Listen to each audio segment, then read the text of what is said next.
Millions of visitors here to Mount Desert Island realize that until 1913, cars were not allowed here. And if they'd ever realized that cars would ever end up looking like this one right here, they would have delayed that for another 100 years. But they didn't, Jeff.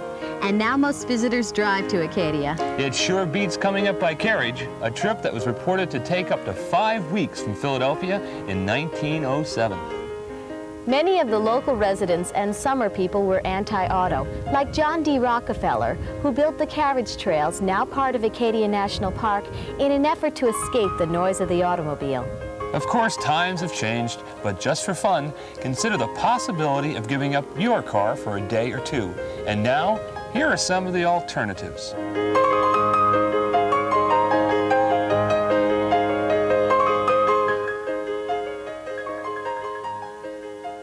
The first summer residents to the island were the Penobscot Indians, who traveled every year from Bangor to Northeast Harbor by canoe. In the 1880s, when Bar Harbor had become a popular summer resort for the wealthy of the Northeast, an Indian guide and canoe could be acquired for 75 cents an hour.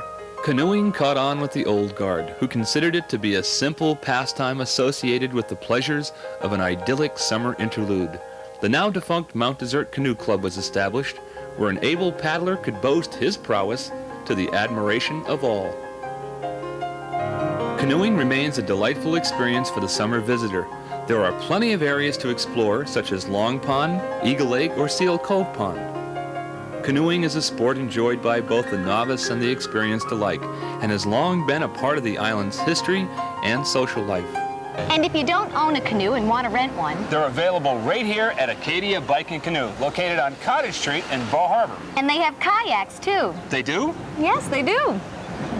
Long ago, the island had its own train. It was called the Green Mountain Railway, which ran from down there on Eagle Lake to way up here to the summit of Cadillac Mountain, which at that time was known as Green Mountain. Visitors could ride by horse-drawn carriage from Bar Harbor to a pier on Eagle Lake, and then board a steamboat, which would transport them to the departure point of the Cog Railway.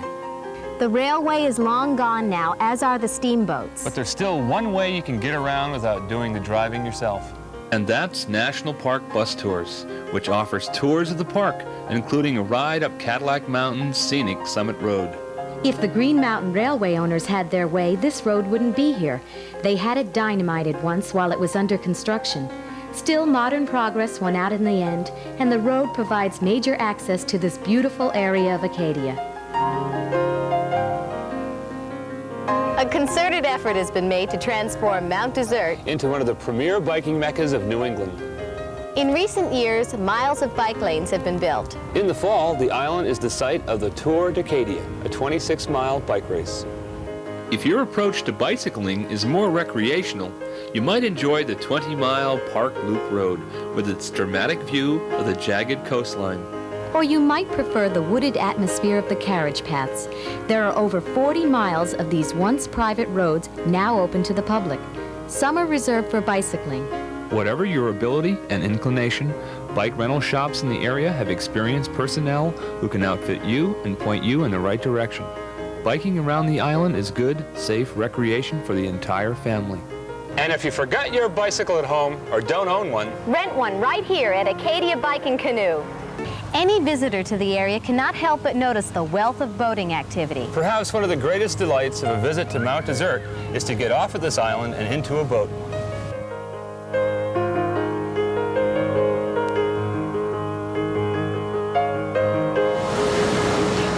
Seen from offshore is a beautiful sight, with its rocky cliffs, spruce forest, and distinctive mountain silhouettes.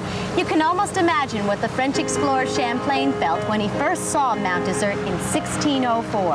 As you explore the numerous coves and smaller outlying islands, you'll discover a richness of land and seascape which has fascinated artists since the mid-19th century. Sailing is a popular sport here, and tours are available on beautiful schooners such as the Bay Lady II and traditional friendship sloops like the Golden Anchor. Or you might like to familiarize yourself with a way of life for many year-round residents and take a trip on a lobster boat with Sturgis Turnbull on the good ship on Elsie, and every day he'll let you sample some lobster and some crab. If you prefer a more structured experience, complete with a knowledgeable tour guide, there are large sightseeing boats. Such as the Golden Eagle, where Captain Lorenzo Creamer will show you American bald eagles, ospreys, seals, and other marine life, as well as the scenic beauty of Frenchman's Bay. And speaking of marine life, cruise with naturalist Bob Wiles on the good ship Acadia Whale Watch and see firsthand our world's largest mammal, the whale. And all the possibilities lie right here at the Golden Anchor Boating Center, or the Frenchman's Bay Boating Company. Certainly the Grande Dame of ships in the area is the Blue Nose Ferry to Yarmouth, Nova Scotia. Take a side trip from Bar Harbor and spend 6 relaxing hours on board this new auto ferry, avoiding a long, tedious drive and enhancing your vacation by the experience. With all the available luxuries of a large modern cruise ship, there's more than enough to do. Once on board, there is elegant buffet dining with a wide choice of dishes. A convenient lunch counter is available for those who would rather spend more time on deck enjoying the sun or whale watching. There is also a variety of indoor activity. Once out of port, you might visit the casino to try your luck at the slot machines or browse in the duty-free shop. There are electronic games for children as well as plenty of comfortable lounge space for reading and relaxation. A limited number of private cabins are available by reservation. Once in Yarmouth, visit this legendary Canadian port before returning to Bar Harbor to complete your tour of Acadia. Have a unique shipboard experience, visit another country, and return all in the course of one day.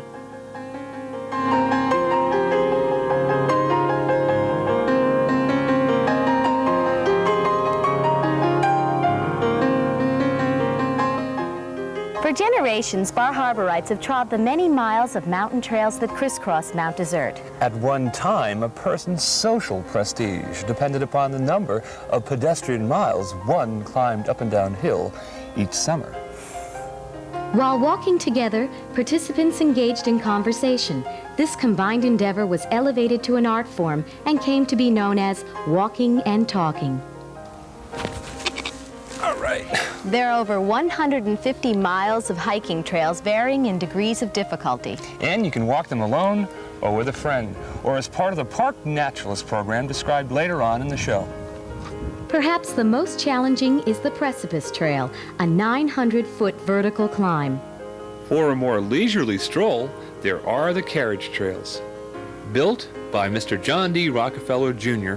after cars were allowed on the island in the 1920s and 30s. About 80% of the whole system is still open to the public for walking, bike riding, and some limited horseback riding. You may even come upon a carriage or two if you're lucky. Just like this one at Wildwood Stables, located on the Park Loop Road in Acadia National Park.